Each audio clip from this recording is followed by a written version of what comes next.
요한계시록 1장 17절부터 20절 말씀까지 교독하시겠습니다.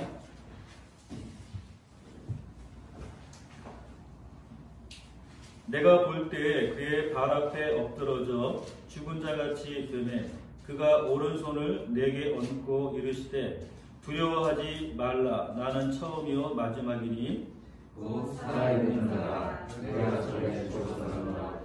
그들과 이제 새로 살아나서 사망과 공의의 열쇠를 가졌느니. 그러므로 내가 본 것과 지금 있는 일과 장차 될 일을 기록하라. 내가 본 것은 내 오른손에 일곱 별의 비밀과 또 일곱 금숫대라. 일곱 별은 일곱 교회의 사자여 일곱 숫대는 일곱 교회이니라. 아멘. 예수님께서 부활하신 날입니다. 죽은 지 3일 만에 무덤의 문을 열고 죽음을 이기시고 승리하신 부활의 기쁨, 그 부활의 승리가 우리 마음 가운데 가득 찰 수 있기를 바랍니다. 이 지금 코로나19라고 하는 전염병이 온 세계를 휩쓸고 있는데, 다행히 우리나라는 점점 이제 가라앉고 있는 가운데 있지만 여러 나라들이 아직도 고통 가운데 있죠. 그런데 이 코로나19가 아주 심각한 상황에 있을 때 보면은 많은 사람들이 죽는 모습들을 우리가 보게 됩니다. 중국의 우한에서 보면은 그 화장장이 쉴 새 없이 그렇게 운영이 될 정도로, 그래도 감당이 안 될 정도로 우한시 12개 화장장이 있는데 풀로 가동해도 소화가 안 될 정도로 이렇게 많은 사람들이 죽었고, 또 얼마 전은 또 이탈리아에도 이런 대규모 이런 죽음이 있었습니다. 그래서 이탈리아 어떤 신문에 보면은 이 부고란이 보통 보면은 밑에 조그맣게 나오는데 신문 전면을 차지하고도 모자라가지고 다음 페이지까지 넘어가고 이렇게 많은 사람들이 죽음을 당하게 되었습니다. 지금은 또 미국에서 많은 사람들이 죽어가고 있고, 그래서 뭐 이렇게 시체를 놓아둘 곳이 없으니까 뭐 병원에다가 아니면 교회에다가 아니면 성당에다가 이렇게 그냥 놓고 이제 그냥 장례를 단체로 이렇게 치르는 이런 일들이 지금 벌어지고 있습니다. 이 죽음이라고 하는 것 때문에 사람들이 공포를 느끼고 두려워하게 되는 것이죠. 많은 사람들이 죽어갈 때 그것들이 혹시나 나에게도 미치지 않을까, 이런 마음 때문에 사람들은 두려워하게 되는 것입니다. 하지만 오늘 예수님께서는 가장 사람들이 두려워하는 이 죽음을 이기고 부활하셨습니다. 그래서 역사상 수많은 사건들이 있었지만 가장 놀라운 사건을 하나 꼽는다라고 하면은 바로 이 예수님의 부활 사건이다. 역사상 가장 놀라운 일, 가장 위대한 사건, 그것은 바로 예수님의 부활의 사건인 것입니다.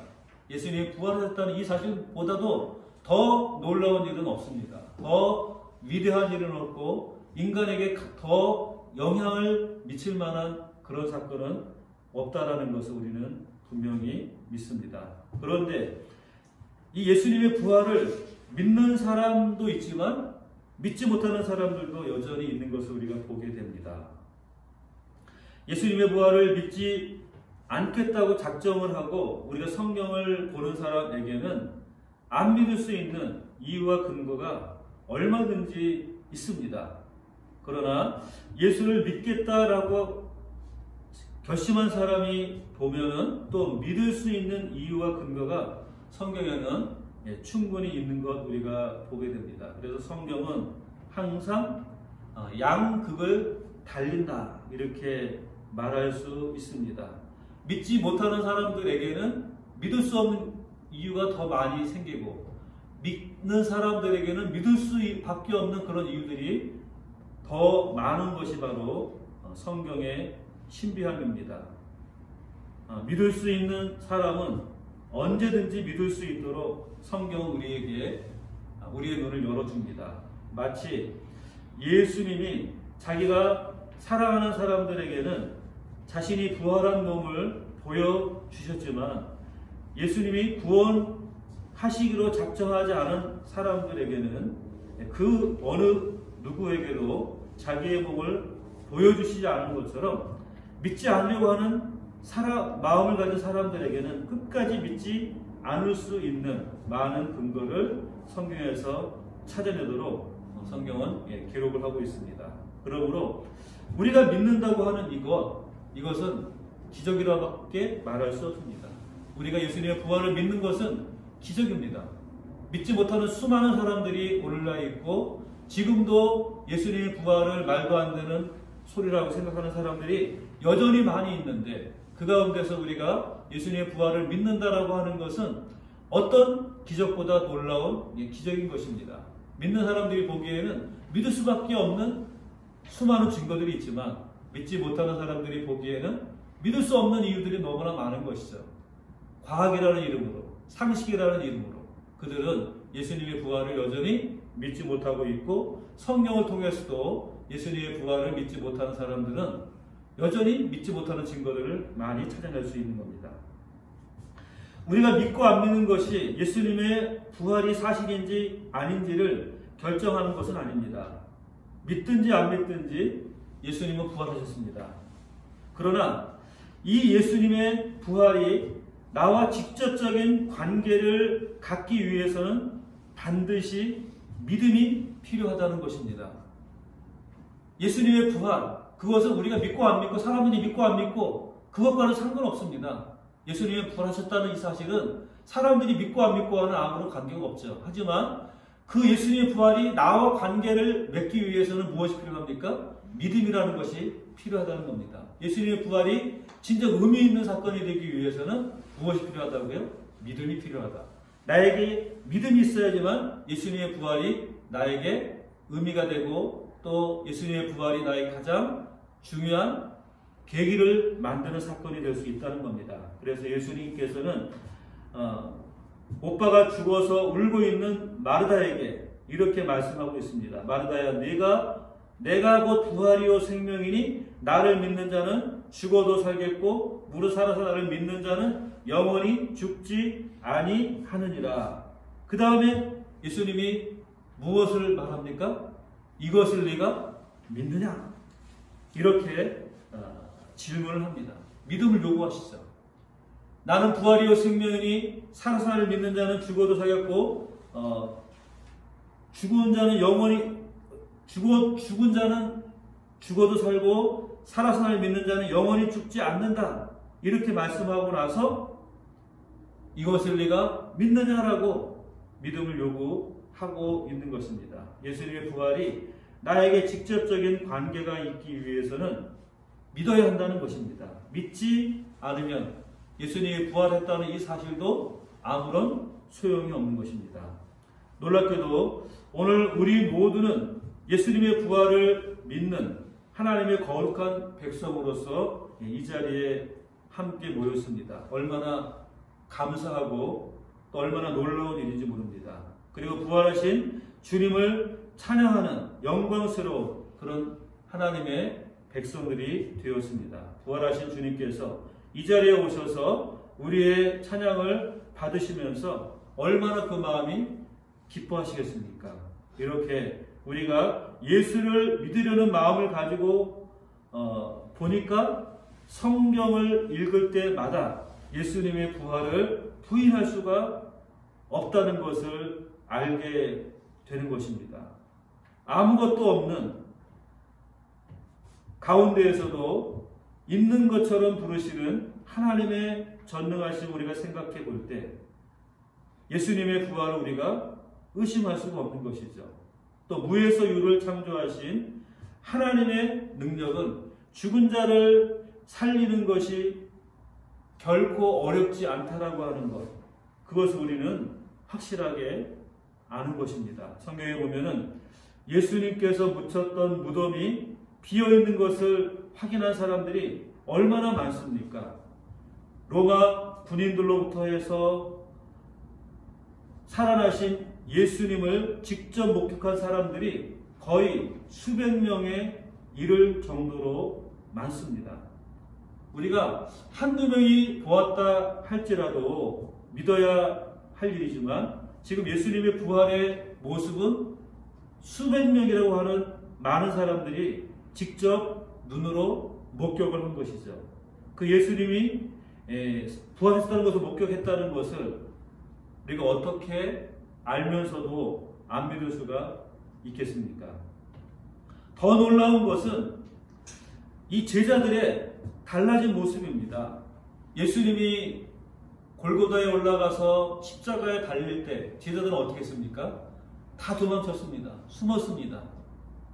자기가 예수님의 제자라는 게 드러날까 두려워서 꽁꽁 숨었습니다. 집안에 들어박혀 나오지 않았습니다. 그런데 이런 제자들이 갑자기 하루아침에 완전히 바뀌었죠.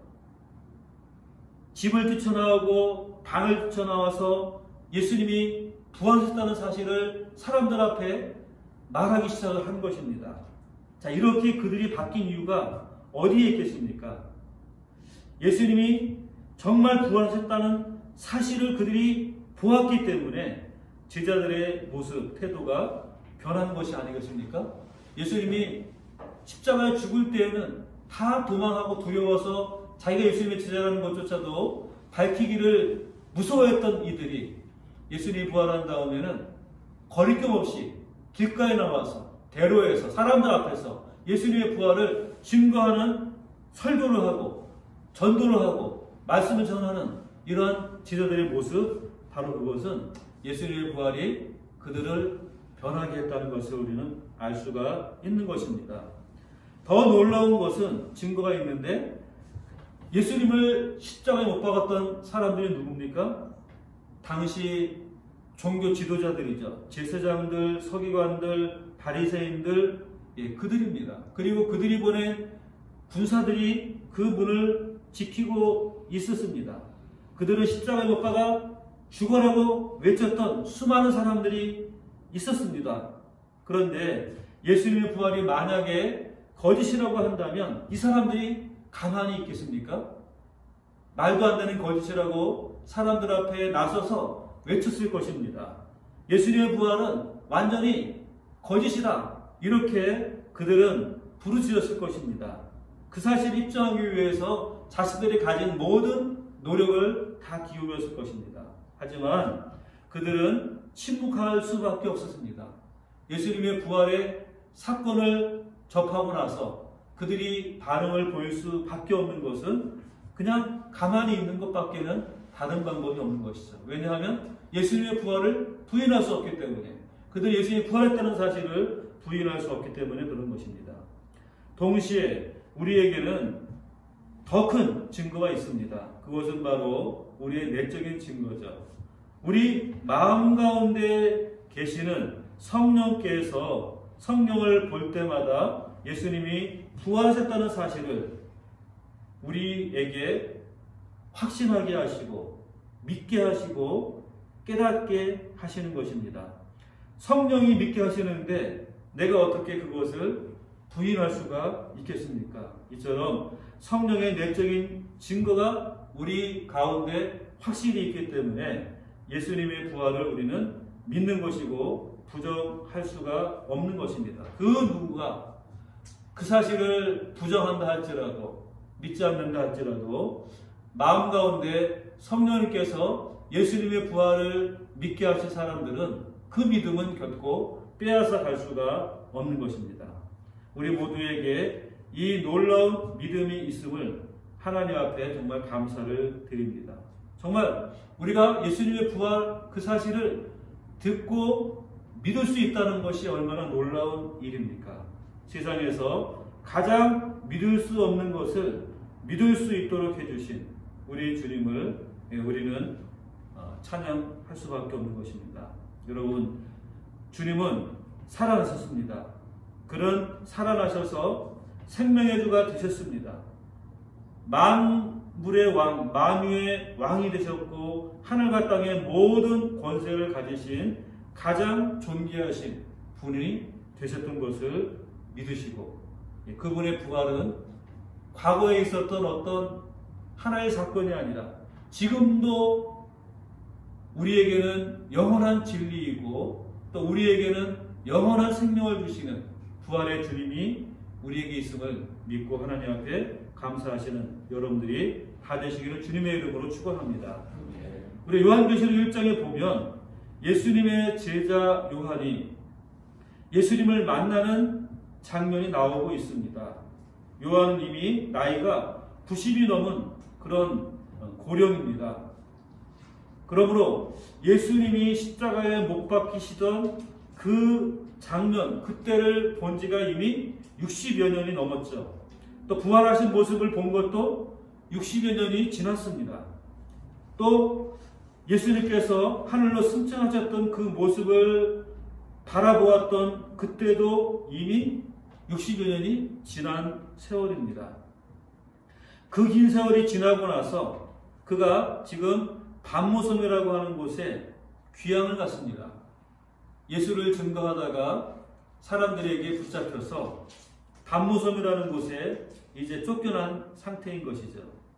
그 반모섬에서 지금 예수님을 다시금 만나게 됩니다. 예수님께서 요한을 찾아오시게 된 것입니다. 그런데 이 예수님은 60여 년 전에 보았던 그 예수님의 모습이 아니었다는 것입니다. 60여 년 전에 예수님께서 승천하셨을 그때만 할지라도 예수님을 끝까지 바라보면서 그 모습이 사라질 때까지 쳐다볼 수 있었던 예수님이었습니다.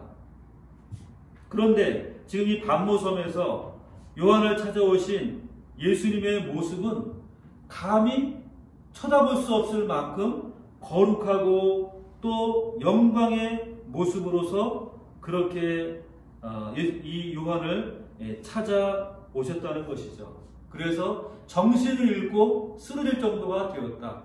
이 정신을 잃고 쓰러진 이유가 무엇입니까? 예수님의 그 영광의 모습을 감히 바라볼 수가 없기 때문에 이런 모습, 이런 상황이 된 것이죠.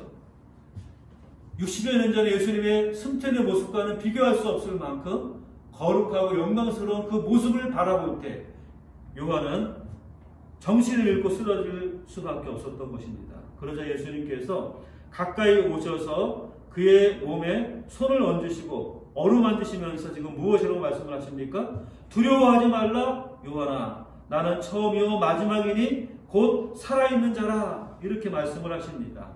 영원히 살아있는 자라는 말씀입니다. 내가 전에는 너도 알다시피 죽었지만 이제는 살아서 세세토록 살아있어 사망과 음부의 열쇠를 가졌노라, 이렇게 말씀하고 있습니다. 사망과 음부의 열쇠를 가졌다는 말, 이게 무슨 뜻이겠습니까? 결국은 주님께서 이 사망을 지옥에 던져놓고 다시는 열고 나오지 못하도록 문을 철저히 잠가 버리고 그 열쇠를 손에 쥐고 있다, 이런 말씀입니다. 사망을 완전히 지옥에 던져버리고 다시는 나올 수 없도록 그 문을 잠그고 그 열쇠를 가지고 있는 분이다 라는 말씀인 것입니다. 누가 그 손에서 이 열쇠를 다시 빼앗아서 그 음부의 문을 열고 사망을 놓아 둘 수 있겠습니까? 아무도 없다는 것이죠. 부활하신 주님께서 이런 권세와 영광을 가지고 계신다는 것을 요한이 지금 보았고, 예수님께서는 요한에게 내가 이런 권세를 가졌다, 사망과 음부의 열쇠를 가졌다, 이렇게 말씀하고 있는 것입니다. 이 말씀처럼 예수님께서는 사망과 죽음의 이 철저한 허무와 아픔을 완전히 정복하신 분이신 것입니다. 여러분, 죄로 말미암아서 우리 인생이 얼마나 허무하게 되었는가 하는 것을 우리는 자주 느끼지 않습니까? 솔로몬이 이렇게 고백을 하고 있죠. 헛되고 헛되고 헛되고 헛되며 모든 것이 다 헛되도다. 솔로몬은 이 땅에서 누릴 수 있는 모든 영광을 다 누린 사람이었습니다. 물질적으로나 또 정신적으로나 지식적으로나 그는 모든 사람보다 지혜로운 사람이었고 권력을 가졌던 사람이었고 많은 것들을 누렸던 솔로몬이 결국 인생을 돌아보면서 그 인생의 결론이 무엇이냐? 바로 헛되고 헛되며 헛되고 헛되니 모든 것이다. 헛되도다. 이렇게 말씀하고 있는 것입니다. 자, 우리 나이가 정말 20살만 넘어가도 인생이라고 하는 것이 헛되다는 것을 누구나 다 아는 것입니다. 그래서 어떤 시편 기자는 이런 말까지 했습니다. 주께서 모든 인생을 어찌 그리 허무하게 창조하셨나이까? 하나님이 우리 인생을 허무하게 창조하신 것일까요? 그렇지 않죠. 우리 인생의 허물을 만든 것은 무엇입니까? 하나님이 아니라 바로 죄인 것입니다. 죄가 우리 인생을 결국 허무하게 만들었습니다. 허무라고 하는 게 무엇이겠습니까? 바로 삶의 의미가 없다는 겁니다. 내가 살아도 내 삶의 의미가 뭔지 알 수 없다는 것이죠. 허무하다는 것입니다. 아무것도 없다. 헛되고 헛되다. 이것이 바로 인생이다. 이렇게 우리가 느낀다는 겁니다. 살아야 될 어떤 가치를 발견하지 못하게 되는 것입니다. 그리고 인생이 너무나 비참하다라고 하는 것이죠. 뿐만 아니라 무상하다. 인생은 무상하다. 무의미하다. 이렇게 말할 수 있는 것, 바로 인생의 허무함의 모습인 것입니다. 예, 이것을 우리는 살아가면서 시시때때로 느끼게 되는 것이죠. 때때로 즐거울 때도 있고, 때때로 기쁠 때도 있고, 때때로는 정말 보람을 느낄 때도 있지만, 그러나 많은 순간에 우리는 인생의 허무함을 느끼며 살아가는 것입니다. 인생의 좌절과 절망 가운데 살아가는 것입니다. 왜 그렇습니까? 바로 죄로 말미암아서 우리 인생에 허무가 왔기 때문에 죄 아래 있는 인간에게는 이 허무라고 하는 것을 영원히 벗어버릴 수 없는 그러한 증거 같은 것이라는 것이죠. 인생의 허무라는 것이 참 무서운 것이라는 것을 우리는 다 압니다. 그런데 예수님께서 부활하심으로 말미암아 우리에게 이 무서운 허무를 몰아내셨다. 인생 허무의 주범인 죄를 우리에게서 씻어주시고 죄의 소나기에서 우리를 자유케 하셨기 때문에 우리 인생의 허무가 사라지게 되었다라고 하는 것이죠. 그래서 로마서 8장 1절에는 생명의 성령의 법이 죄와 사망의 법에서 너를 해방하였다라고 말씀해주고 있는 것입니다. 예수 그리스도 안에 있는 생명의 성령의 법이 우리를 지금까지 얽어매고 있었던 죄와 사망의 법에서 우리를 해방하였다. 우리에게 진정한 자유를 주셨다라는 것입니다. 그래서 허무가 의미로 바뀌어지게 되고 무가치가 가치로 바뀌어지게 된 것입니다. 예수 믿고 나서 그리스도 안에서 우리는 새로운 피조물이 되었다는 것이죠. 이전 것은 지나갔으니 보라 새 것이 되었느니라. 허물을 끌어안고 밤잠을 자지 못하고 눈물을 짓던 이전에 내 자아는 완전히 지나갔다. 사라졌다는 것입니다. 십자가에 못 박혔다. 나는 이제 새로운 피조물이다. 예수님이 우리를 그렇게 만들어 주신 줄 믿습니다. 이제는 내가 사는 것이 아닙니다. 내 안에 그리스도께서 사시는 것이죠. 부활하신 예수님 때문에 우리는 먹든지 마시든지 이 부활의 주님을 기쁘시게 하는 자가 되었다는 것입니다. 우리가 살아도 주를 위해 사는 존재가 되었고 죽어도 주를 위하여 죽는 존재가 되었습니다. 나를 위해 살고 나를 위해 죽는 것이 아니라 이제는 주를 위해 살고 주를 위해 죽는 존재가 된 것입니다. 그리고 날마다 움직이는 내 몸을 가지고 영광의 주님께 드리는 거룩한 제사, 거룩한 예배가 되도록 주님께서 우리를 만들어 주신 것입니다. 그래서 우리가 하나님께 드리는 거룩한 산제사 무엇입니까? 우리의 몸을 하나님 앞에 하나님이 기뻐하실 만한 합당한 예물로 드리는 삶, 그것이 바로 거듭난 그리스도인의 삶, 새 생명을 받은 하나님의 자녀의 삶의 모습이라고 하는 것입니다. 그러므로 부활한 주님을 섬길 수 있는 영광스러운 존재가 되었는데 여기에 더 이상 무슨 인생의 허무함이 있을 수가 있겠습니까? 이 세상으로 볼 때 실패한 사람이라 할지라도 경쟁에서 탈락한 사람이라 할지라도 주님은 나를 어떻게 보신다는 말씀입니까? 하나님을 섬길 수 있는 거룩한 존재로 보신다는 것입니다. 얼마나 가치가 있는 존재가 된 것이죠. 우리가 세상적으로 볼 때에는 정말 실패한 인생이라 할지라도 하나님께서는 우리를 하나님을 섬길 수 있는 자로, 하나님을 경배하는 자로 우리를 삼아주신다는 것, 그것이 얼마나 가치 있는 인생이 되었다는 증거이겠습니까? 내가 이 세상에서 무슨 일을 한다 할지라도 참 가치를 발견하기 어려운 인생의 허무함이 우리는 예수 그리스도 안에서 완전히 변화되어졌다는 것입니다. 진정한 가치 있는 것, 하나님을 예배하는 것, 하나님을 존귀하게 여기는 그러한 존재로 우리를 불러주셨다는 것입니다. 이것이 얼마나 놀라운 은혜인 것입니까?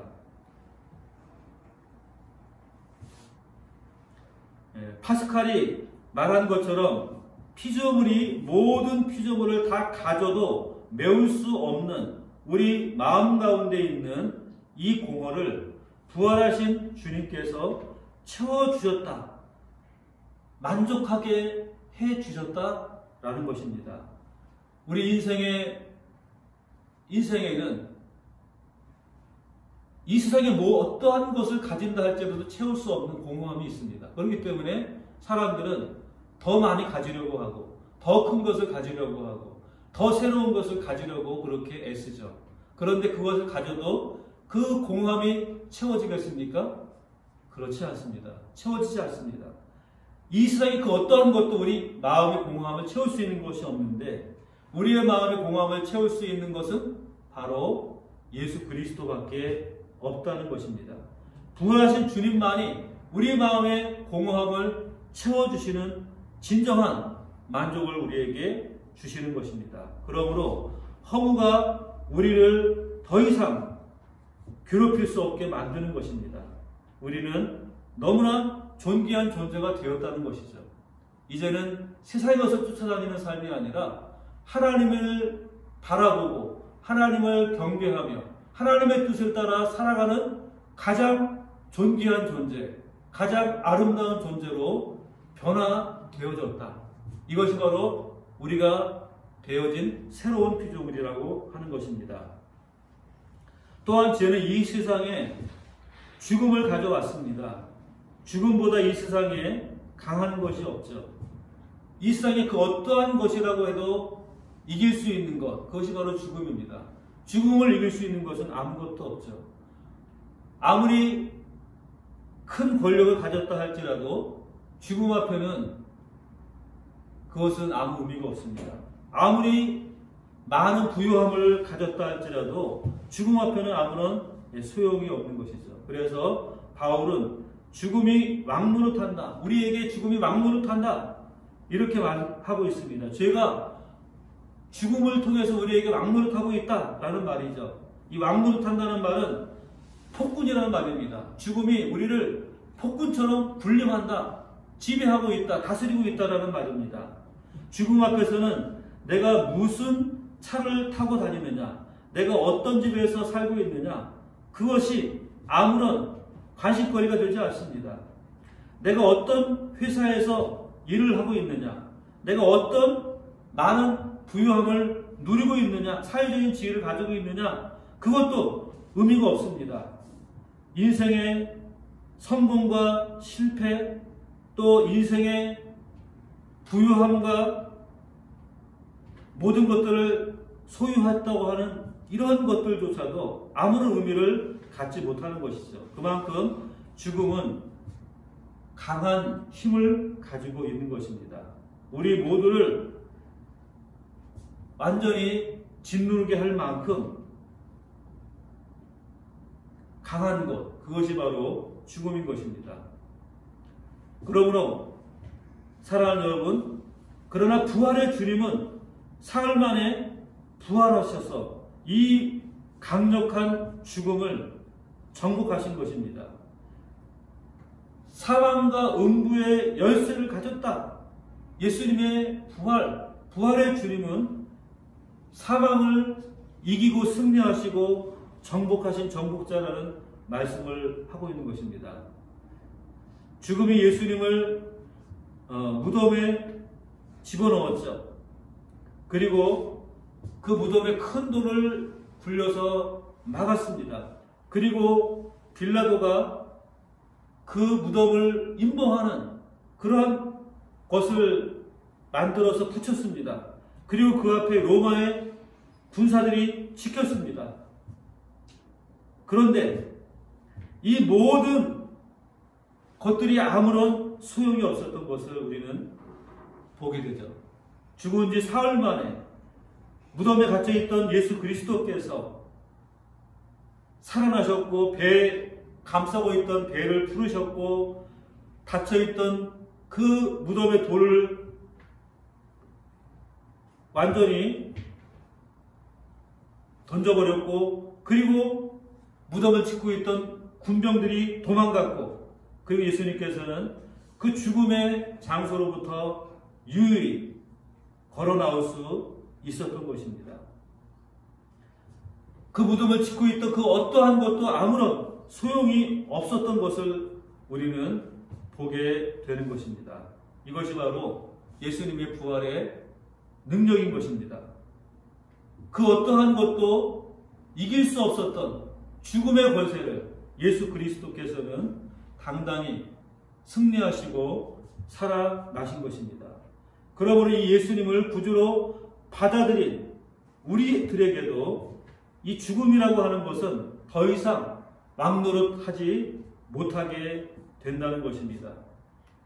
예수님에게만 왕노릇하지 못하는 것이 아니라 예수 그리스도를 믿는 모든 자들에게도 더 이상 죽음은 왕노릇하지 못하고 더 이상 죽음이 우리를 지배하고 다스릴 수 없다 하는 것을 말씀해주고 있는 것입니다. 예수님은 자기가 사랑하는 사람들을 놓고는 죽음을 찬다 이렇게 표현했습니다. 그리고 또 어떤 찬송가 작사는 요단강을 건너가는 수영이다 이렇게 표현했습니다. 죽음은 무엇이냐? 수영하는 것과 같다. 영원한 생명의 땅으로 가기 위해서 인생의 관문을 지나서 강을 건너가는 수영과 같다 이렇게 말했습니다. 바울은 무엇이라고 말했을까요? 죽음에 대해서 이렇게 표현해주고 있습니다. 썩을 것을 심고 썩지 아니할 것으로 다시 살며, 다시 사는 과정이고, 또 약한 것을 심고 강한 것으로 다시 사는 과정이고, 욕된 것으로 심고 영광스러운 것으로 다시 사는 과정이고, 육의 몸을 심고 영의 몸으로 다시 사는 과정이다 이렇게 말했습니다. 그러므로 예수 그리스도께서 부활하신 이후에는 우리 모두에게는 진정한 의미의 죽음이라고 하는 것, 그것은 더 이상 존재하지 않습니다. 우리 앞에는 부활하신 주님이 영원히 살 그날만 기다리고 있는 것입니다. 그분과 함께 영원히 살아갈 그날만 우리 앞에 준비되어져 있는 것이죠. 그러므로 우리는 더 이상 죽음을 두려워하지 않는 자들이 되었다. 죽음이 더 이상 우리를 공포 가운데 빠뜨릴 수 없는 그러한 자들이 되었다는 것입니다. 우리 모두가 이런 존재가 되었다는 사실을 믿으시기를 바랍니다. 얼마나 위대한 존재가 되었습니까? 얼마나 대단한 존재가 되었습니까? 모든 사람들이 두려워하고 모든 사람들이 막기를 원하지 않는 그 죽음의 권세가 더 이상 우리에게는 아무런 힘을 발휘하지 못하는 그런 위대한 하나님의 자녀가 되었다라고 하는 것, 얼마나 놀라운 일입니까? 그것을 우리는 예수님의 부활을 통해서 우리에게 그렇게 우리의 것으로 맞아들일 수 있게 되었다 하는 것입니다. 이것이 바로 예수님의 부활이 주는 가장 중요한 메시지인 것입니다. 이 메시지를 우리가 마음 가운데 담고 살아갈 수 있는 우리 모두가 다 될 수 있기를 바랍니다. 무엇보다 여러분, 예수님의 이 부활의 확실한 사실을 마음 가운데 믿음으로 받으시기를 바랍니다. 우리가 믿으면 허무가 사라지게 됩니다. 죽음의 불안으로부터 해방될 수가 있습니다. 죄와 사망의 모든 분례로부터 벗어날 수가 있는 진정한 하나님의 자유함이 우리에게 주어질 수 있는 것입니다. 우리 주변을 보면 아직도 예수님의 부활을 믿지 못해서 허무에 사로잡혀 있는 사람들이 많이 있습니다. 사망을 두려워하며 살아가는 사람들이 얼마나 많이 있습니까? 그러한 사람들에게 예수 그리스도께서 이 부활했다는 이 사실을 증거해야 될 책임이 우리에게는 있는 것입니다. 알지 못하는 자에게 우리는 전해야 됩니다. 그들이 믿든지 믿지 않든지 하는 그것은 그들의 몫이지만, 그러나 아직도 예수님의 부활을 들어오지 못한 자가 있다면 그 사실을 증거하는 것은 우리의 책임이라는 사실을 우리는 기억하고, 예수님의 제자들이 자신들을 소개할 때 무엇이라고 소개했습니까? 우리는 이 부활의 증인이다 소개한 것처럼 우리 역시 마찬가지로 이 예수 그리스도의 부활을 듣고 믿은 자로서의 책임은 바로 이 부활의 소식을 듣지 못한 자들, 알지 못하는 자들에게 예수님의 부활, 그 부활로 말미암아서 사망의 모든 권세가 무너지고 영원한 생명의 은혜가 우리에게 임하였다는 이 사실을 증거하고 전하는 증인의 사명을 우리 모두가 다 감당할 수 있는 그런 하나님의 백성들이 다 되시기를 주님의 이름으로 축원합니다. 네, 기도드리겠습니다. 살아계신 아버지 하나님, 주님의 은혜를 감사합니다.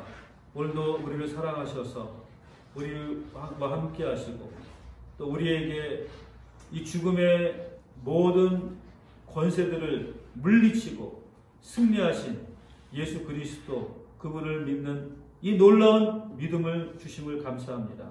부활의 주님을 믿는 이 믿음, 그것은 바로 하나님의 놀라운 은혜요 선물인 줄 믿습니다. 그로 말미암아서 우리는 더 이상 죄에 얽매이지 않고 사망의 권세에 매이지 않는 살아있는 하나님의 백성들이 됨을 감사합니다. 우리의 인생이 허무와 절망 가운데 놓여져 있는 인생이 아니라 이제는 진정으로 가치 있고 진정으로 의미 있는 삶을 위해서 택함받은 자라는 사실을 기억하며 살아갈 수 있도록 은혜 베풀어 주시옵소서. 우리의 모든 절망과 고통을 사라지게 하시고 이제는 부활의 승리의 주님을 마음 가운데 모시고 기쁨 가운데 살아갈 수 있도록 인도해 주신 우리 주 예수 그리스도의 이름으로 기도드리옵나이다. 아멘.